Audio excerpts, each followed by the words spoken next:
Good afternoon. When you were punished as a kid by your parents, or by grandparents, or an aunt or uncle, or maybe even a teacher, when you were punished and you were made to do whatever it is you were supposed to do, maybe it was sit in the corner, maybe it was you had to go to your room, maybe it was you weren't allowed to have any supper, maybe it was whatever it was for you. There was discipline, there was punishment, and you felt bad. And you would go to your parents, go to the authority figure, and you'd say, I'm sorry. I'm sorry for what I did. I really don't know what I was thinking. I'm sorry. Can I now come back to the supper table? Can I now go out to recess? Can I now have my dessert? Can I now, whatever it might be? What did you expect your parents or your teacher or your grandparents to say? Were you expecting them to say, no, you can't have any of those things ever again? Or were you expecting that they were going to say, okay, come on back to the table. Come on, you can come out to recess now. It's okay.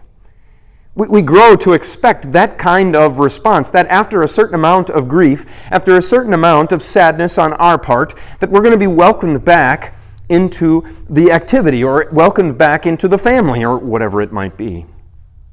But what about if you had done a whole bunch of bad things and over again you just kept doing bad things? And finally, you kept doing such bad things that they didn't say that anymore. That they didn't welcome you back. That they didn't say it was okay. Even how much you pleaded and said you're sorry. That's kind of the way it is between us and God. There is no amount of sorries that we can offer Him for all the sins that we have committed against Him. We don't deserve anything good. We deserve to be cut off. We deserve to be turned aside, not in His presence ever again.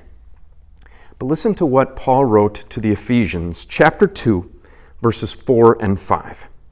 But God, because He is rich in mercy, because of the great love with which He loved us, made us alive with Christ, even when we were dead in trespasses. It is by grace you have been saved. That there is nothing that you have done that makes you worthy of anything good before God. You haven't brought yourself back into God's good graces. Your trespasses, your sins have cut you off from God. But God is great in mercy. God so loves you. God sent Jesus Christ for you. This is the grace of God. It is completely undeserved. It comes for you. It is God's love for you in Jesus. Until we see each other again, the Lord's blessings on your day.